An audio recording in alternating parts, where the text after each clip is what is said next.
정봉주 전국구 오늘은 분당 MBC 기자였던 이용마 기자 집으로 저희가 잠시 나왔습니다. 지금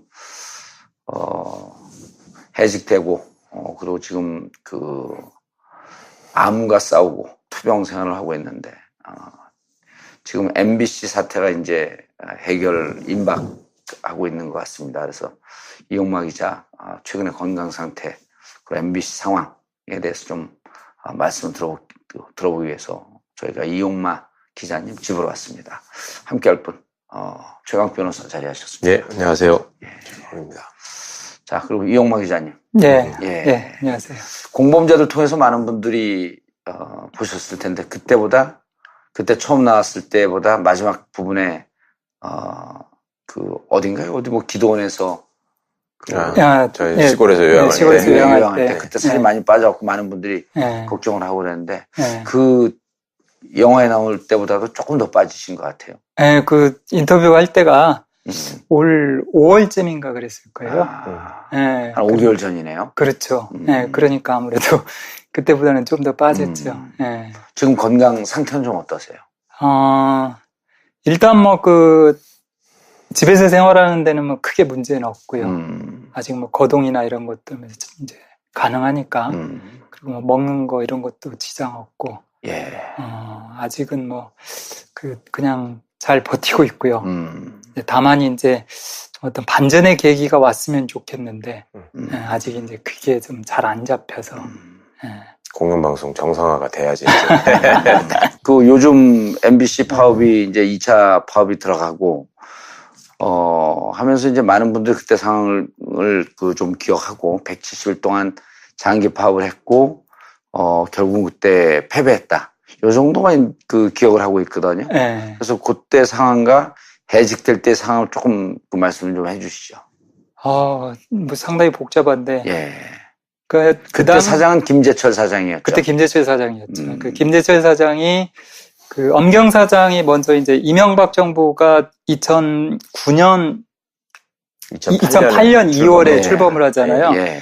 그 동일한 시점에 2008년 2월에 엄경 사장이 임명이 돼요. 그러니까 그 전에 이제 지금으로 치자면 여권이고 민주당 쪽 사람들이 추천한 박문진 이사가 다수였거든요.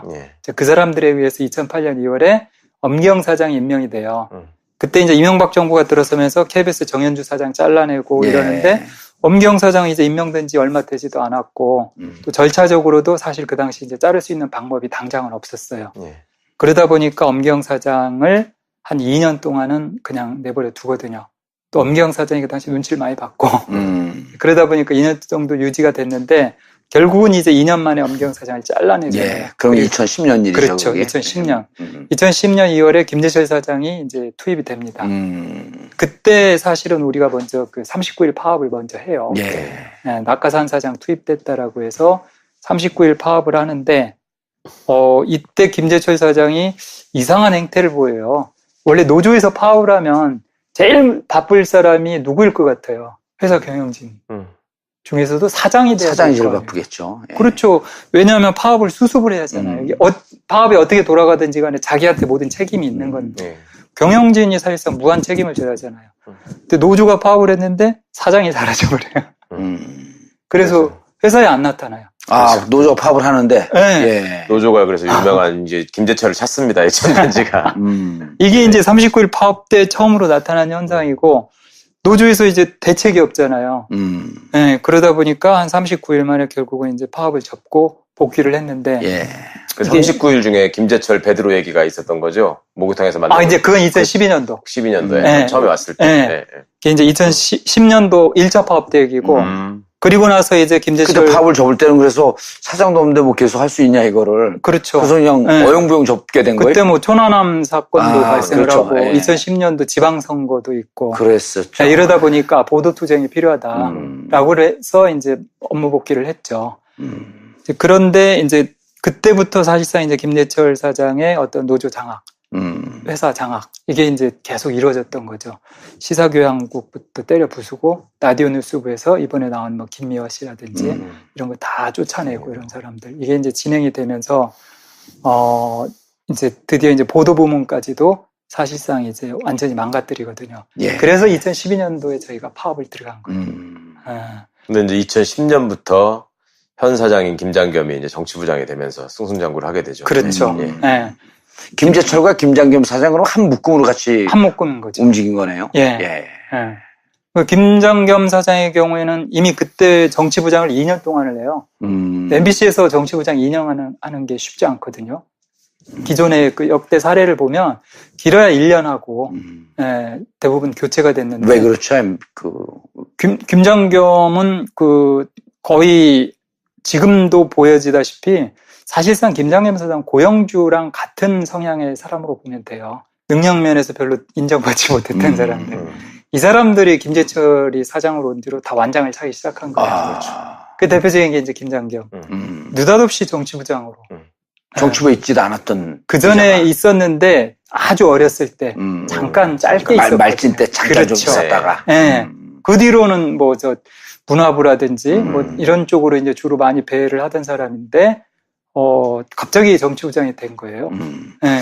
약간 그 언론사마다 조금씩 평가는 다르지만 어쨌든 언론사에서 가장 빡세게 돌려갖고 나름대로 유능한 기자들이 모여있다고 하는 데가 정치부, 법조, 그다음에 경제부가 그렇죠. 이제 그 다음. 예. 요쯤 되는 데가 이제 좀 에이스들이 그렇죠. 있는 데 아니에요? 맞아요. 예. 보통 이제 정치부와 법조는 거의 한 팀으로 많이 보거든요. 예. 왜냐하면 요즘 뭐 검찰 정치부와 법조가 한 팀으로 보고. 예, 왜냐하면 이제 팀은 다른데 분명히 사회부, 정치부 이러니까. 그런데 이제 검찰 쪽 요즘 수사에서도 나타나는 것처럼 정치적인 문제에 대한 수사가 대단히 많잖아요. 그렇죠. 예, 그러다 보니까 사실상 법조도. 예, 정치적 성향을 많이 같이 띠게 될 수밖에 맞아요. 법조하고 정치를 계속 왔다 갔다 하더라고. 그렇죠. 기자들이. 그러니까 보통 법조를 가게 되면 그 다음에 정치부를 가는. 정치부 있다가 또 법조를 코스인 가고. 것처럼. 그러니까 이게 이제 의도했든 안 했든 사실은 MBC에 지금 심각한 문제를 이제 계속 키우게 됩니다. 김재철이 그런 인사를 한 게 왜냐하면 능력이 없는 사람이 그런 자리를 차지하면서 자기 능력을 보일 수 있는 방법은 완장찬 걸 보여주면서 휘두르는 수밖에 없잖아요. 그렇죠. 그렇게 하고 이제 거기에 같이 있는 사람들은 승복이 안 되는 거예요. 이 사람 지시를 도대체 말도 안 되는 지시를 내가 따라서 하는 게 언론인으로서 해야 될 일인가라는 자괴감이 드는 거고 그럼 거기에 대해서 이제 반발하고 항의를 할 거 아니에요? 그러면 이 사람들은 그거를 내 지시에 문제가 있으니 이거를 바로잡아야 되겠다 생각을 하기보다는 이것들이 나를 무시하네? 이렇게 생각을 하는 거예요. 맞아요. 그리고 보고 그 기자들, 항의한 기자들을 보면 주로 노조 활동을 열심히 하는 기자들이야. 그리고 유능한 사람. 유능한 사람들이 아무래도 우리 MBC의 그 뉴스의 품질이나 논조는 이런 게 아니다라는 얘기를 계속 할 거 아닙니까? 그렇죠. 그러면은 그거를 자기 잘못을 고칠 생각을 하는 게 아니라 이것들이 나를 무시하고 덤빈다라고 생각을 하고 징계를 하는 거예요. 인사상의 불이익을 주고 징계하고. 쫓아내는 거지. 174일인가요? 170일. 170일 동안 파업을 하고 결국 그때는 뭐 지금 평가도 결국은 패배했다. 이렇게들 평가를 하시잖아요. 일단 패배를 한 건 맞죠. 속은 것도 아니고요. 사실은 그 파업을 저희가 접었는데 명분 있게 접자라고 했던 거죠. 왜냐하면 지금 이제 다 드러나고 있잖아요. 김재철을 우리가 상대로 해서 싸운 게 아니라 그 당시에 국정원과 청와대를 상대로 싸운 거거든요. 그러니까 아무리 싸워도 이길 수가 없는 거예요. 그 김재철이 39일 파업 때 보였던 행태를 170일 파업 때 똑같이 보여요.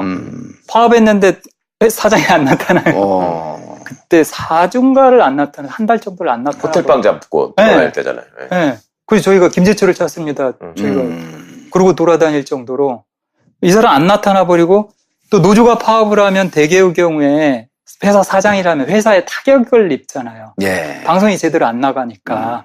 그러면 어떻게든지 노조랑 협상을 하든지 해서 아니 뭐 대체 인력을 개별 방법으로 하면 대체 인력을 투입해서라도 프로그램을 유지하려고. 그렇죠. 네. 그렇게 해야 되는데 아무것도 안 하는 거예요. 그 노조랑 협상할 생각도 안 하고 그냥 뭐 그래 니들은 니들대로 하고 나는 나대로다. 그렇게 되면 이제 회사가 망하는 거 아니에요. 그리고 계속 징계만 하는 겁니다. 저를 이제 시작으로 해서 나머지 사람들을 하나하나 해고하기 시작하는 거예요. 한 달에 한 번씩 해고자가 나왔어요, 그때. 3월 달에 해고, 4월 달에 해고, 5월 달에 해고, 6월 달에 해고. 이제 마지막 6월 달에 해고를 할 때 보면은 그전에는 이제 조합 간부들을 상대로 일단 해고를 했거든요.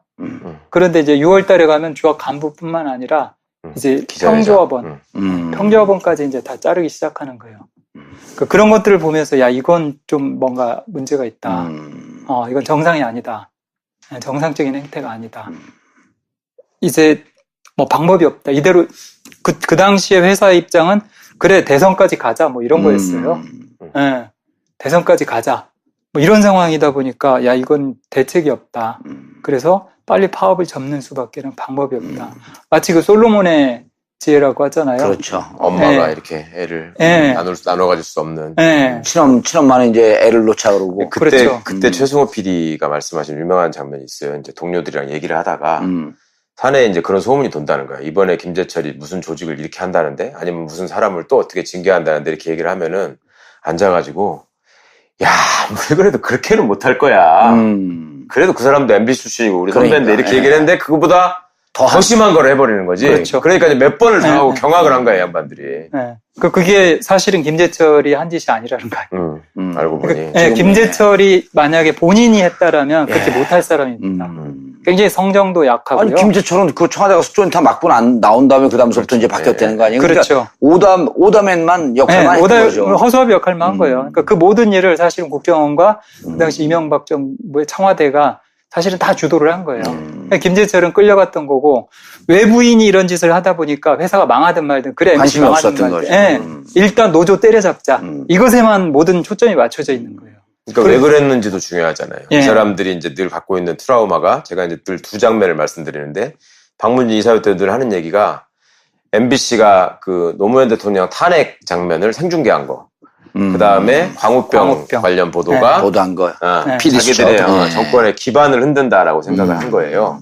그러니까 이걸 뿌리를 뽑아야지 우리가 말하자면 보수의 청년 왕국을 가질 수 있다라는 게 하나 강했고, 또 하나는 당시에 이제 종편이나 이런 걸 추진하면서, 그러니까 노골적으로 그때도 지나가는 말처럼 우리나라에는 공영방송이 너무 많다 이런 말을 그쪽 출신 추천 이사들이 했었거든. 나는 저 말을 왜 하나 했어. 뭐 우리나라에 공영방송이 왜 많냐 그러면은 KBS1, KBS2, 사회교육방송, EBS1, EBS2, MBC 이렇게 6개라고 쉬는 거야. 야, 그렇게 세주는 거냐, 그게. KBS, MBC고 EBS는 사실 100분의 1, 10분의 1 될까 말까 한 데인데.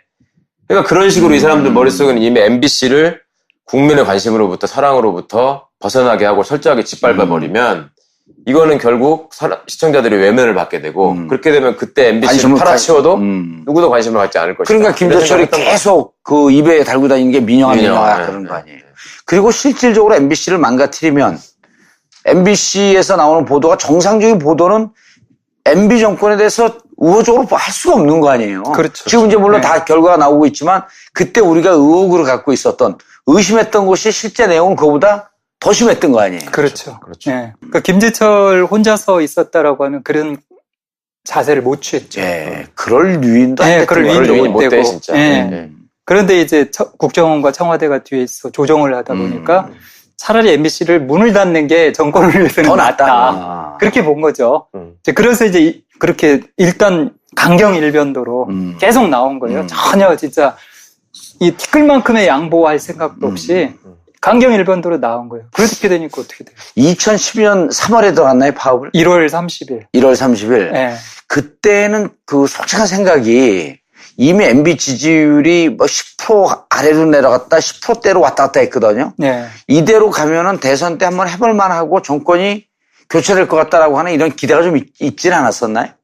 대선 전에 총선이 있었잖아요. 4월 총선 때. 4월 총선 때 기대고. 여소야대가 될 거다. 여소야대가 될 거고, 실질적으로 이쪽 그 정치평론가들이 전 이제 감옥에 있었을 때인데, 이쪽 평론가들이 면회 오는 사람들이 미니멈 한 165석도를 보더라고요. 그랬었죠. 그때만 해도. 그때만 해도 분위기가 좋았죠. 그때 이제 박근혜 전 대통령이 새누리당 비대위원장 할 때. 그때만 해도, 그리고 총선이 가까워질수록 김재철이가 바짝 쫄아가지고 그렇죠. 이제 하는 모습이 보였잖아요. 사실은 제가 그래서 총선 이전에 조합에서 이제 이때 그 당시 이제 조합의 핵심 멤버 몇 명만 의견을 공유를 했는데, 우리 힘이 가장 셀 때가 4월 총선 전이다. 그러니까 3월 말이다. 선거보도 때. 그때 협상하고 들어가야 된다. 해서 그 핵심 멤버들끼리 이야기를 했어요. 그랬더니 이제 처음에는 뭐 노조위원장을 비롯해서 다들 반발을 하죠. 지금 우리가 협상하고 들어간다 그러면 조합원들이 이게 불같이 일어날 것이다. 왜냐하면 그 전에 39일 파업 때 사실상 아무것도 못 얻고 들어갔거든요.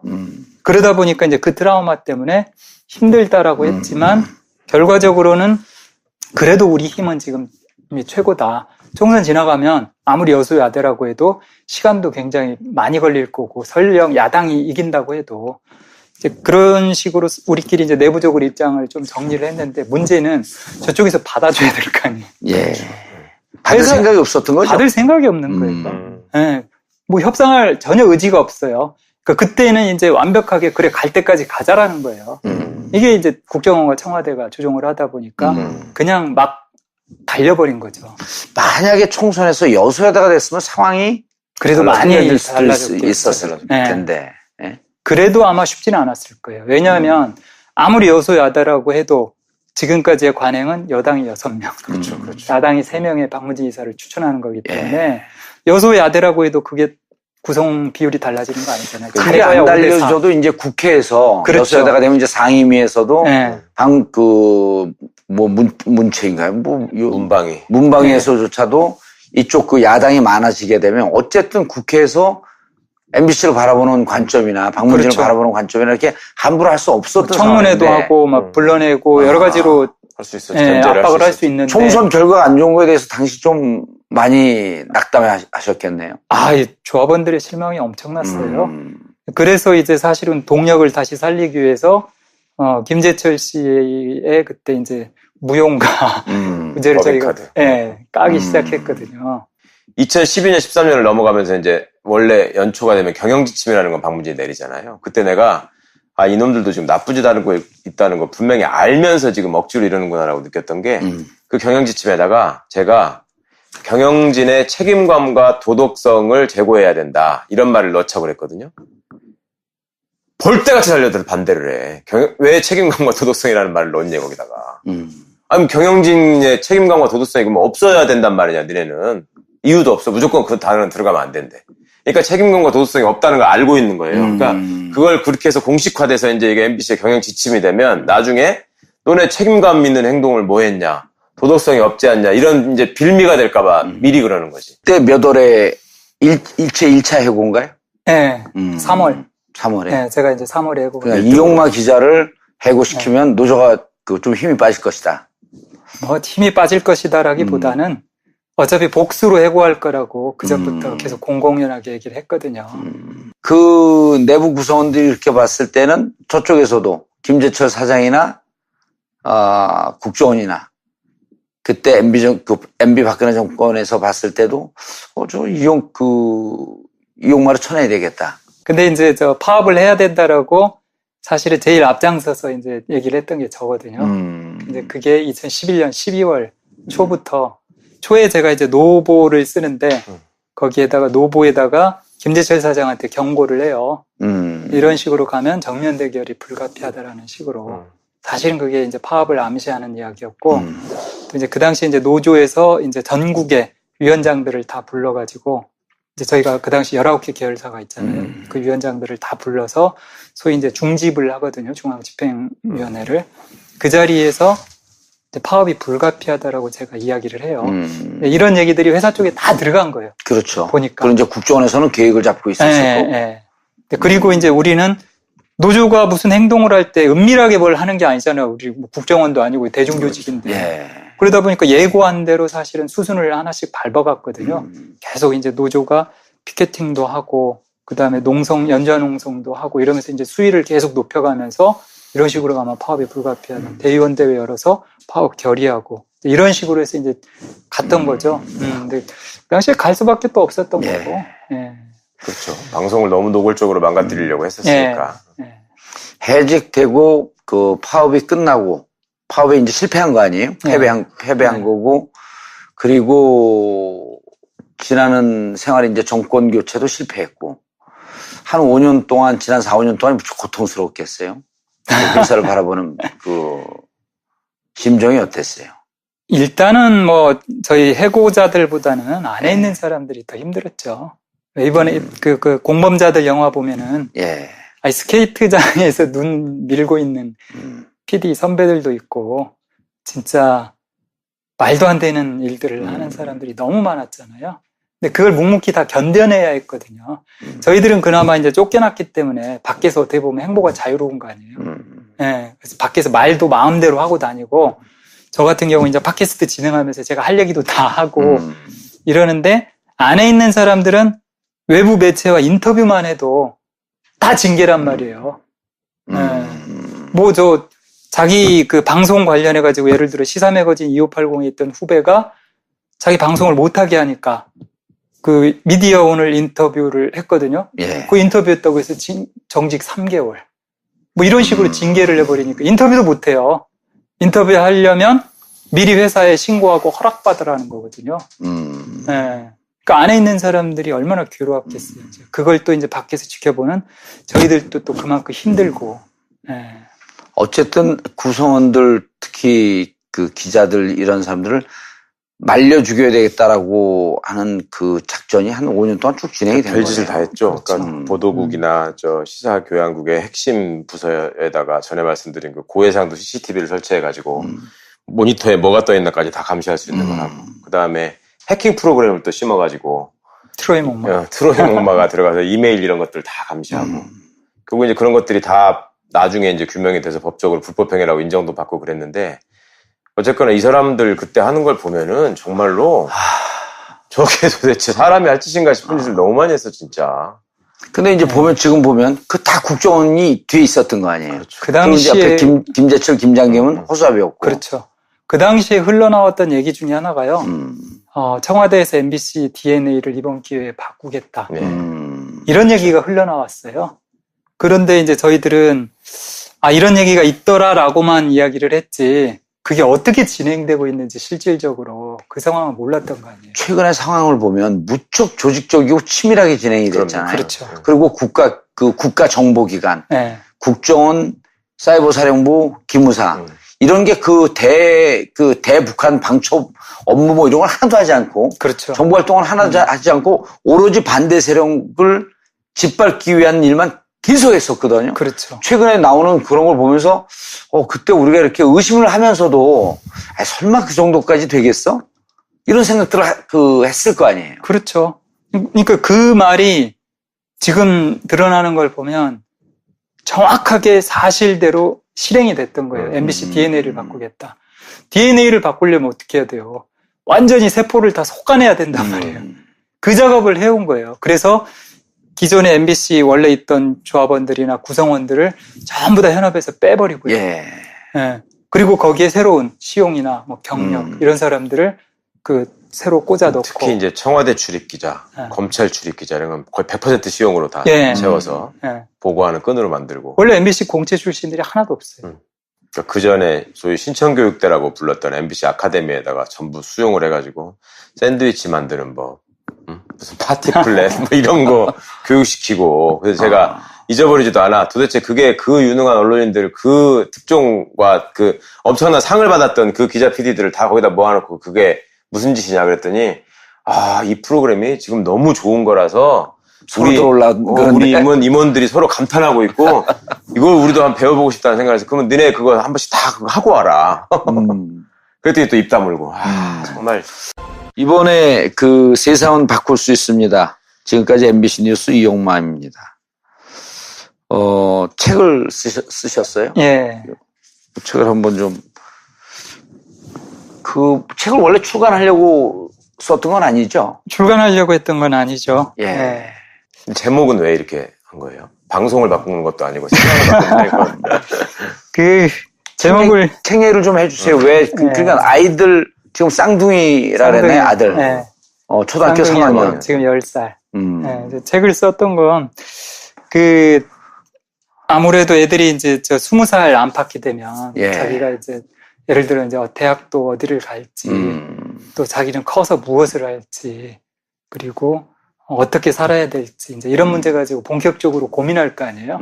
그 전까지야 아마 학교에서 공부하느라고 정신없을 거고, 이제 그때쯤 되면 이제 진지하게 고민을 할 텐데, 그때 옆에서 이제 상의해 줄 사람이 사실은 아빠잖아요. 네, 근데 아빠가 없을 수도 있겠다. 그렇게 되면, 애들이 참 이게 뭔가 허전할 텐데. 그래서 뭘 해줄 수 있을까 고민을 하다가 야, 어차피 내가 있다고 해도 내 경험을 바탕으로 해서 애들한테 이야기를 해줄 게 아니냐. 예. 그렇다면 내가 살아온 경험을 좀 정리를 해서 애들한테 넘겨준다면 아이들이 읽고서 스스로 판단할 수 있지 않겠느냐. 이래서 글을 쓰기 시작한 거예요. 예. 네. 근데 이제 글을 쓰다 보니까 담론이 점점 커져요. 제가 이제 아무래도 기자 생활을 했던 부분이 이제 많은 부분을 차지할 거 아니에요. 근데 MBC 사내에서 이제 일을 하면서 좀 까칠하다고 많이 찍혀서 많은 부서를 돌아다녔어요. 예. 뭐 정치부, 경제부, 사회부, 문화부, 시사매거진 2580부 뭐 여러 군데를 돌아다녔거든요. 근데 돌아다닐 때마다 뭐 굉장히 제가 운이 좋아서 그런지 그 당시에 어떤 중요한 역사적인 사건들 이런 것들이 계속 터졌어요. 이제 주로 김대중 노무현 두 정부 시기에 중요한 역사적 사건들을 많이 경험을 했고 지켜보면서 왜 두 민주정부를 거쳤는데 이게 결국 이명박 정권이 들어서게 됐느냐. 네. 이제 이런 부분에 대한 문제의식들 그 당시 많이 느꼈거든요. 네. 이제 그 부분을 제가 또 지적을 하지 않을 수 없잖아요. 네. 그런 부분까지 쭉 정리를 하고 보니까 야, 이거 우리 애들이 나중에 10년 뒤에 읽어도 되겠지만 지금 사람들이 좀 이제 그때 문재인 정부가 들어섰잖아요. 그러니까 이제 새로 개혁을 원하는 사람들 다시 이제 출발하는 심정에서 함께 공유를 하고 김대중 노무현 정부 시절에 겪었던 시행착오를 두 번 다시 겪지 말자. 그래서 다시는 그 구권위주의 세력들에게 권력을 뺏기지 않았으면 좋겠다. 이제 제대로 좀 대한민국이 정치 세력을 교체해서 좀 합리적인 여야 간의 어떤 경쟁 구도 이런 걸 좀 만들 수 없겠느냐. 이제 이런 생각까지 미치게 된 거예요. 그래서 다른 사람들도 공유할 수 있게 좀 출간을 해보자라고 마음을 먹은 거죠. 언제부터 글을 쓰기 시작을 하셨어요? 정리하고 그런 건? 이제 암이 걸린 건, 안 건 지난해? 9월. 네, 지난해 9월 초였고. 쓰기 시작한 건 이제 올 1월 초쯤. 그럼 글을 쓸 때, 작년 이제 10월 24일 태블릿 PC JTBC에서 보도된 이후에, 10월 29일이 이제 1차 촛불. 지금 1년이 됐거든요. 그 글을 쓰고 책을 쓰고, 이 대한민국의 사회에 대한 고민, 정치에 대한 고민, MBC에 대한 고민과 촛불과 이렇게 같이 역사가 쭉 온 거거든요. 글을 쓰는 와중에. 촛불 때는 뭐 건강상의 이유 때문에 나가보지 못하셨을 거고, 무슨 생각을 하셨어요? 이렇게 정말 저기 탄핵까지 가고, 박근혜 전 대통령 구속까지 가는 상황이 올 것이다. 이런 느낌은 좀 들었었나요? 구속까지 그때 갈 수 있을 거라고 생각 못 했죠. 한 사람이 거의 없었죠. 그렇죠. 뭐, 잘하면 일찍 내려올 수 있겠다. 그렇죠. 그런 생각은 했죠. 그런데 구속까지 갈 거라고는 그 당시에는 전혀 생각을 못 했고요.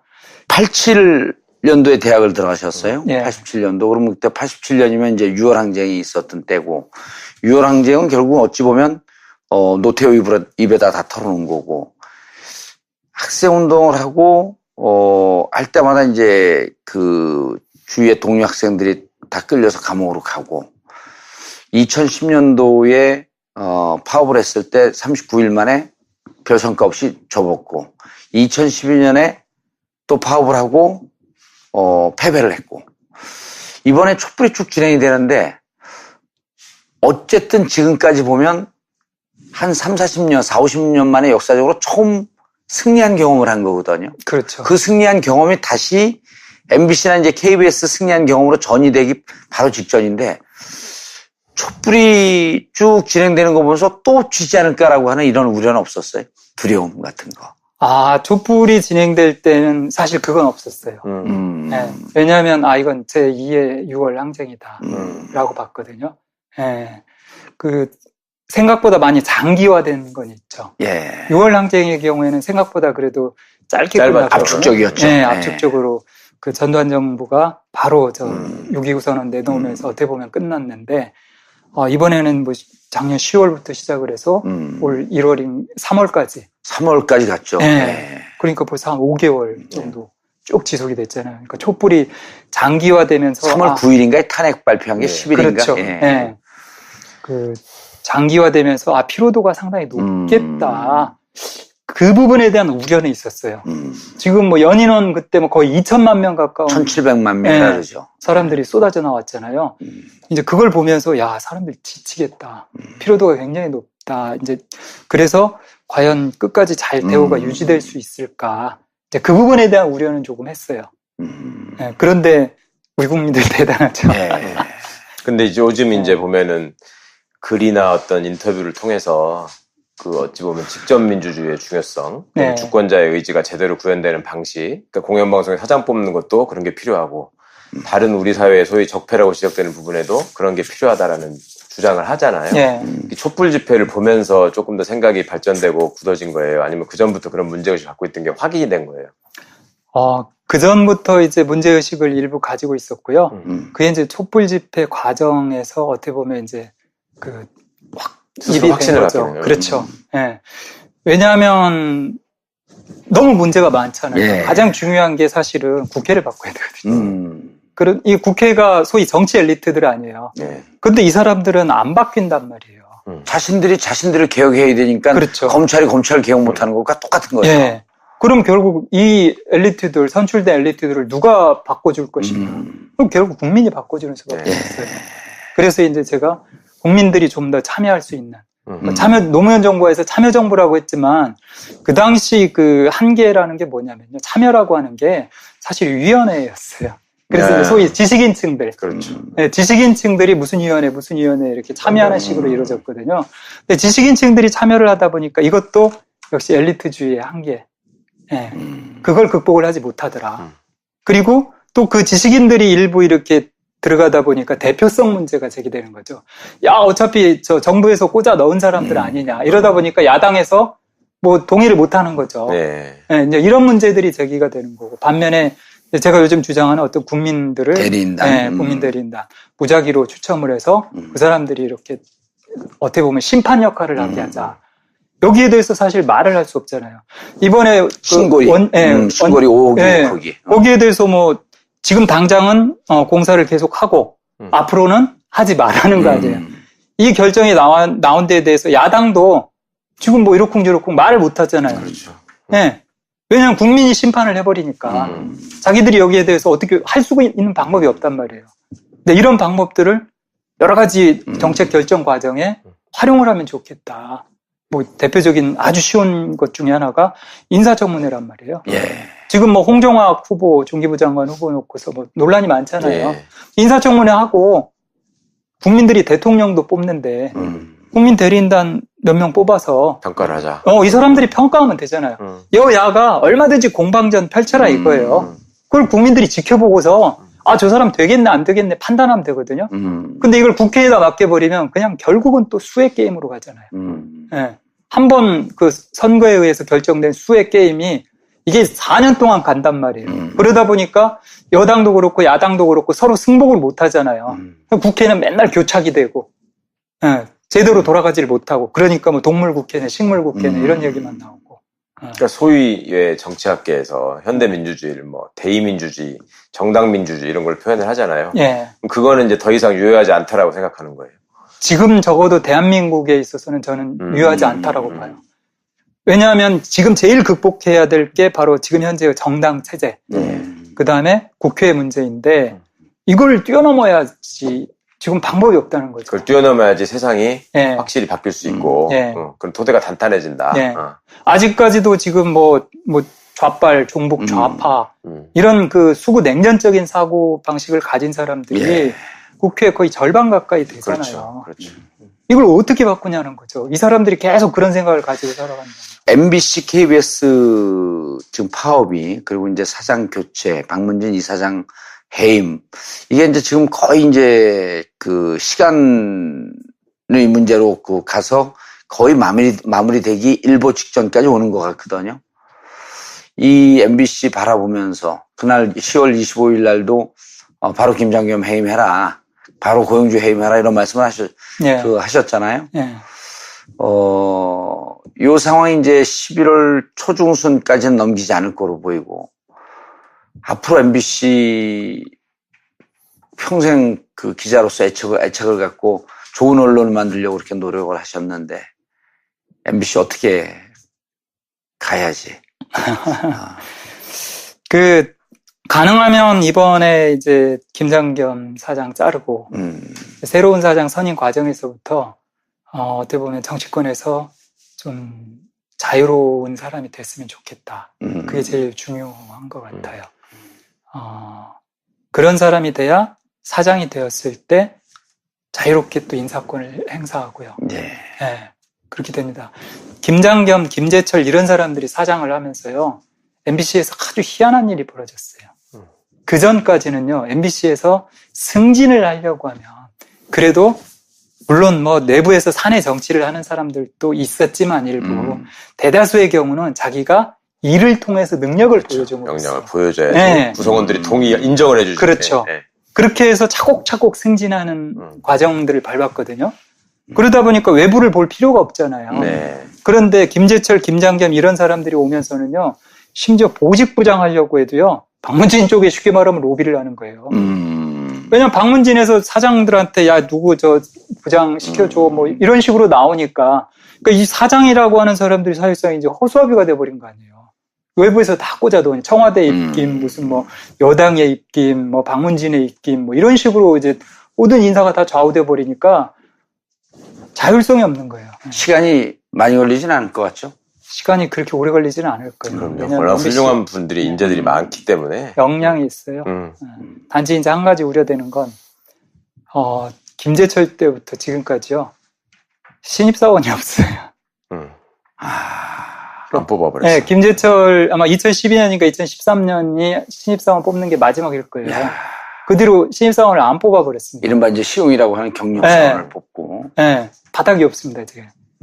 그게 이제 가장 좀 우려되는데, 예. 이제 이런 부분들을 앞으로 이제 저희들이 이제 좀 지혜롭게 헤쳐나가야죠. 청취자분들께, 지금 이제 또 아주 이렇게 강건하게 투병도 하고 계신데, 청취자분들께 MBC, KBS, 그리고 언론에 대해서, 좀 이런 관점으로 바라봐 주십사 하고 말씀을 좀 해 주시죠. 이제 이명박 박근혜 정부 하에서 MBC, KBS 이 공영방송들이 많이 망가지다 보니까 사람들이 공영방송은 이제 더 이상 필요 없다. 없어도 된다. 맞아요. 네, 이런 얘기들을 많이 하시는데요. 뭐, 우스갯소리로 뭐 손석희 방송이면 된다. 뭐, 낙곰수, 팟캐스트면 된다. 이런 생각들을 하시는 분들이 있는데, 제가 말씀 단언컨대 그 오산입니다. 오판입니다. 공영방송은요, 국민의 것이에요. 네. 이걸 망가뜨리면은요, 미래가 없습니다. 네. 지금 아무리 공영방송이 뭐 어쩌네 저쩌네 하더라도 가장 영향력 있는 게요, 사실은 공영방송이에요. 시골에 가보세요. 노인들이 보는 건 다 공영방송밖에 없어요. KBS, MBC, SBS 뭐 이런 정도 보는 겁니다.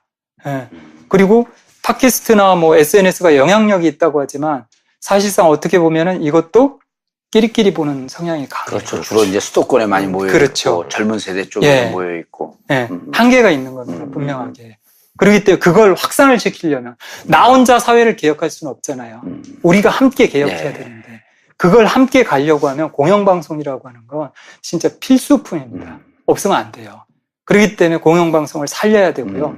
그리고 공영방송이 다시는 지난 9년 동안처럼 일탈하지 못하도록 제도적 장치를 만드는 게 중요한 거죠. 그렇죠. 시스템화돼서 설령 권력이 또 바뀐다고 해도 제대로 계속 굴러갈 수 있게 만들어 놓는 거. 정치 권력으로부터 자유롭게. 그렇죠. 그렇게 만들어 놔야만 국민들한테 실질적으로 도움이 됩니다. 공영방송이 망가지면요, 그 피해는 국민들한테 들어가요. 매체에 종사하는 이제 기자들, 하도 이제 이게 온라인 매체들도 많아졌어. 기자들이 무척 많아졌어요. 뭐 청와대 출입하는 그 회사가 뭐 한 500개인가 600개인가라고 할 정도로 언론이 많아졌고, 이제 그거는 부정적인 측면도 있지만 많은 사람들이 또 언론 환경에 노출되어 있다라고 하는, 팟캐스트도 어찌 보면 또 하나의 언론이거든요. 그럼요. 네. 그래서 이런 MBC, KBS 기자들뿐만 아니라 언론에 종사하시는 많은 분들이 있어요. 그리고 그분들에게 이용마 기자라고 하는 분은 하나의 이제 전설처럼 이렇게 남아 있거든요. 언론에 종사하시는 분들에게 또 한마디 해주세요. 그래. 네. 뭐, 전설까지요. 네. 지금 뭐 언론인을 지망하는 사람들도 많고요. 또 언론인으로서 역할을 하고 있는 분들도 많은데 저는 이제 초심을 좀 유지했으면 좋겠다. 언론인을 지망할 때 단순히 야 언론인이 보니까 멋있어 보인다. 뭐 이래서 지망하는 게 아니라 자기가 언론인이 되려면 왜 언론인이 되려고 하는지 그 목표를 분명히 하고요. 그리고 그 목표하에서 언론인이 됐을 때 그 초심을 계속 유지해줬으면 좋겠다. 그러면 언론인으로서 정말 그 누구보다도 존경받을 수 있는 사람이 될 수 있다. 저는 진짜 존경받을 만한 언론인들이 많이 나왔으면 좋겠어요. 우리 사회에. 네. 알겠습니다. 그리고 우리 그 시청자, 청취자분들께 그리고 요 책 얘기도 좀 마지막으로 좀 해주시고.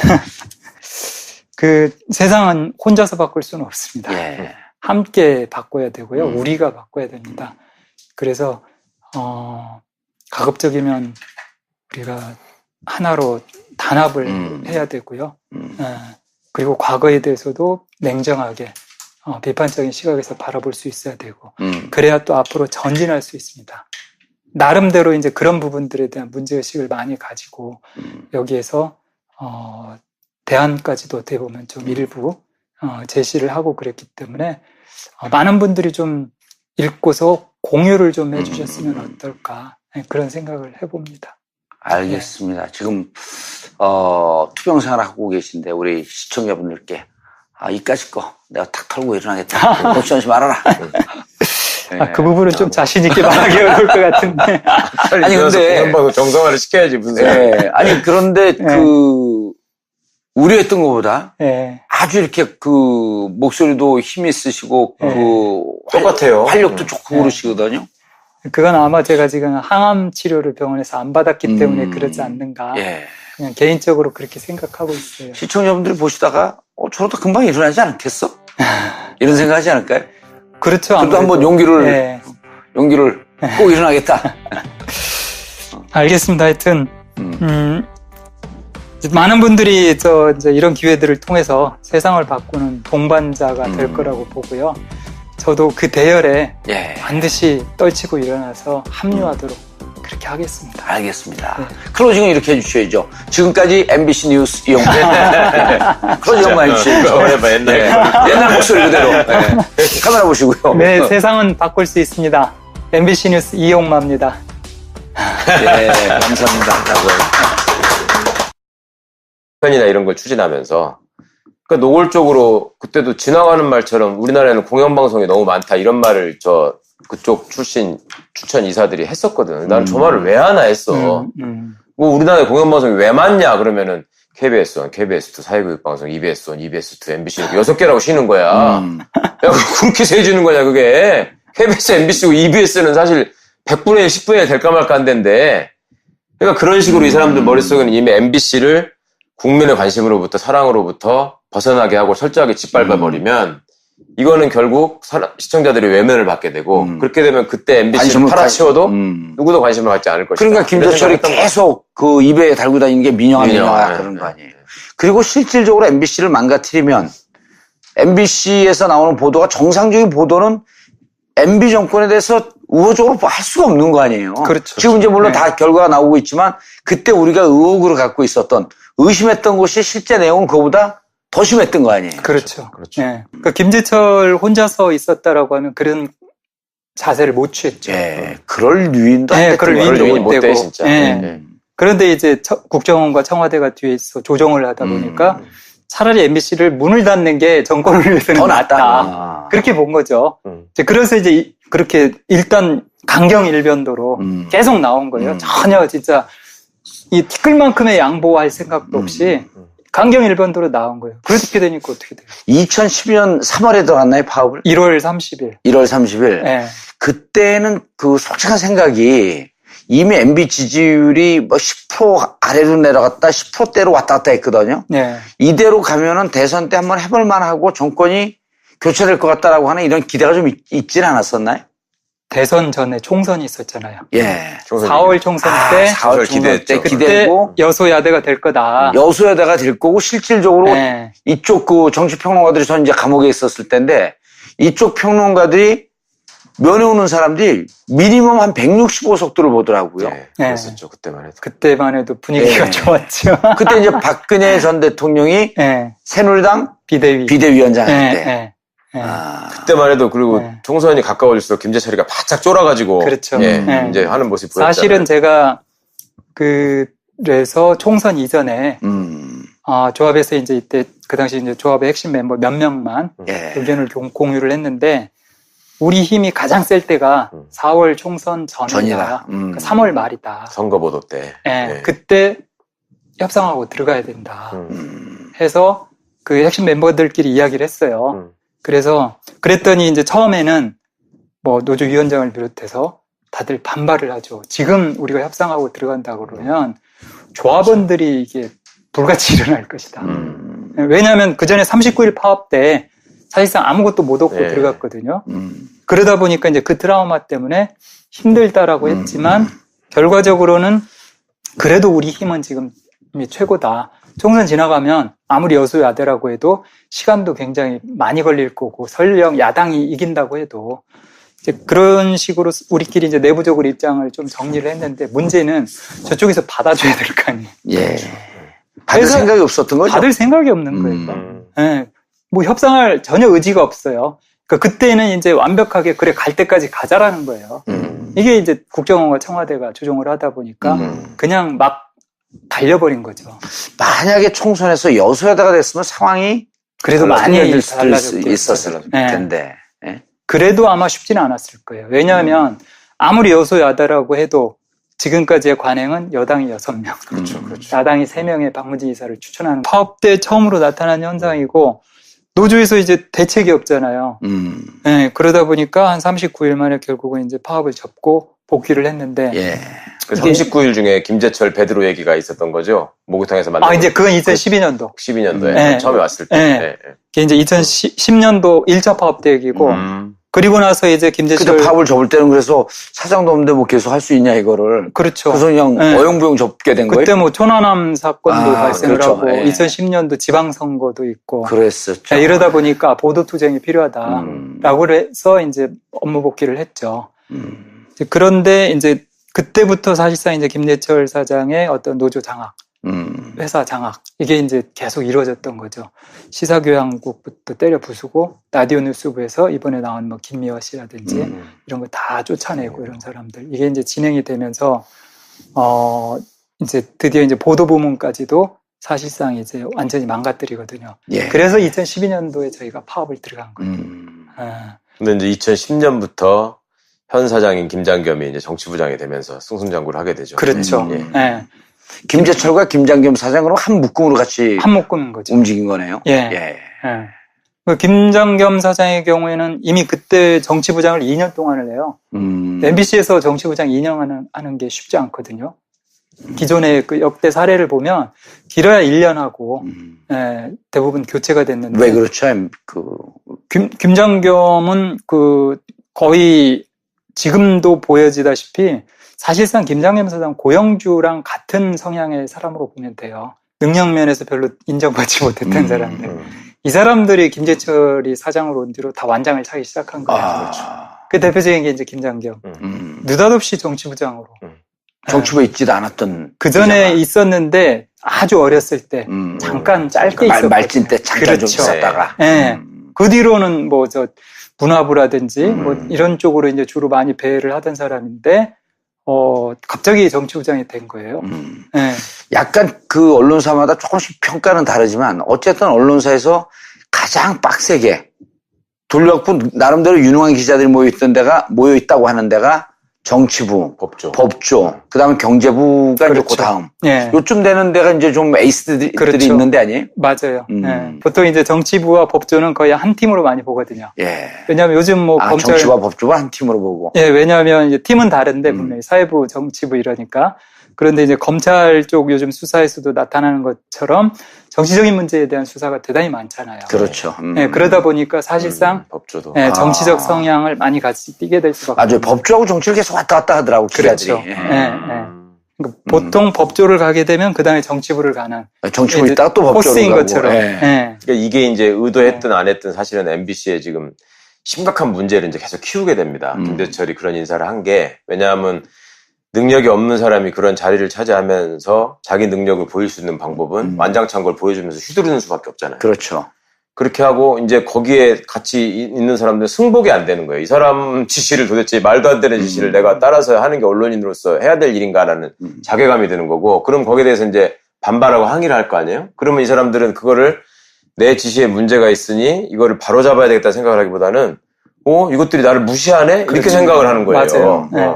그리고 보고 그 기자들, 항의한 기자들을 보면 주로 노조 활동을 열심히 하는 기자들이야. 그리고 유능한 사람, 유능한 사람들이 아무래도 우리 MBC의 그 뉴스의 품질이나 논조는 이런 게 아니다라는 얘기를 계속 할 거 아닙니까? 그렇죠. 그러면은 그거를 자기 잘못을 고칠 생각을 하는 게 아니라 이것들이 나를 무시하고 덤빈다라고 생각을 하고 징계를 하는 거예요. 인사상의 불이익을 주고 징계하고 쫓아내는 거지. 이제.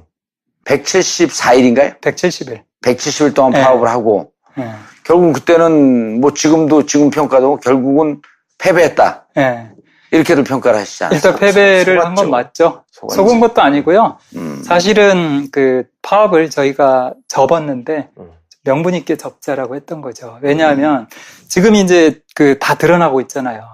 김재철을 우리가 상대로 해서 싸운 게 아니라 그 당시에 국정원과 청와대를 상대로 싸운 거거든요. 그렇죠. 그러니까 아무리 싸워도 이길 수가 없는 거예요. 그러니까 김재철이 39일 파업 때 보였던 행태를 170일 파업 때 똑같이 보여요. 파업했는데 왜 사장이 안 나타나요? 그때 4주인가를 안 나타나요. 한 달 정도를 안 나타나요. 호텔방 잡고 돌아다닐 때잖아요. 네. 그래서 저희가 김재철을 찾습니다. 저희가 그러고 돌아다닐 정도로 이 사람 안 나타나 버리고, 또 노조가 파업을 하면 대개의 경우에 회사 사장이라면 회사에 타격을 입잖아요. 방송이 제대로 안 나가니까. 그러면 어떻게든지 노조랑 협상을 하든지 해서 아니 뭐 대체 인력을 개별 방법으로 하면 대체 인력을 투입해서라도 프로그램을 유지하려고. 그렇죠. 그렇게 해야 되는데 아무것도 안 하는 거예요. 그 노조랑 협상할 생각도 안 하고 그냥 뭐 그래 니들은 니들대로 하고 나는 나대로다. 그렇게 되면 이제 회사가 망하는 거 아니에요. 그리고 계속 징계만 하는 겁니다. 그 저를 이제 시작으로 해서 나머지 사람들을 하나하나 해고하기 시작하는 거예요. 한 달에 한 번씩 해고자가 나왔어요, 그때. 3월 달에 해고, 4월 달에 해고, 5월 달에 해고, 6월 달에 해고. 이제 마지막 6월 달에 해고를 할 때 보면은, 그전에는 이제 조합 간부들을 상대로 일단 해고를 했거든요. 그런데 이제 6월 달에 가면 조합 간부뿐만 아니라, 이제 평조합원까지 이제 다 자르기 시작하는 거예요. 그런 것들을 보면서, 야, 이건 좀 뭔가 문제가 있다. 이건 정상이 아니다. 정상적인 행태가 아니다. 이제 뭐 방법이 없다. 이대로 그 당시에 회사의 입장은 그래 대선까지 가자 뭐 이런 거였어요. 대선까지 가자 뭐 이런 상황이다 보니까 야 이건 대책이 없다. 그래서 빨리 파업을 접는 수밖에는 방법이 없다. 마치 그 솔로몬의 지혜라고 하잖아요. 그렇죠. 엄마가 이렇게 애를 나눠 가질 수 없는. 친엄마는 이제 애를 놓자 그러고. 그때 최승호 PD가 말씀하신 유명한 장면이 있어요. 이제 동료들이랑 얘기를 하다가. 사내에 이제 그런 소문이 돈다는 거야. 이번에 김재철이 무슨 조직을 이렇게 한다는데, 아니면 무슨 사람을 또 어떻게 징계한다는데, 이렇게 얘기를 하면은, 앉아가지고, 야, 아무리 그래도 그렇게는 못할 거야. 그래도 그 사람도 MBC 출신이고, 우리 선배인데, 이렇게 얘기를 했는데, 그거보다 더 심한 걸 해버리는 거지. 그렇죠. 그러니까 이제 몇 번을 당하고 경악을 한 거야, 이 양반들이. 그게 사실은 김재철이 한 짓이 아니라는 거예요. 알고 보니. 김재철이 만약에 본인이 했다라면 그렇게 못할 사람입니다.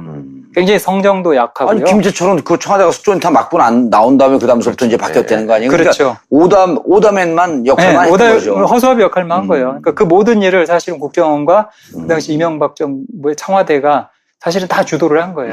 김재철은 끌려갔던 거고, 외부인이 이런 짓을 하다 보니까 회사가 망하든 말든, 그래, MC 망하든 말든. 일단 노조 때려잡자. 이것에만 모든 초점이 맞춰져 있는 거예요. 그러니까 왜 그랬는지도 중요하잖아요. 이 사람들이 이제 늘 갖고 있는 트라우마가, 제가 이제 늘 두 장면을 말씀드리는데, 박문진 이사회 때 늘 하는 얘기가, MBC가 그 노무현 대통령 탄핵 장면을 생중계한 거.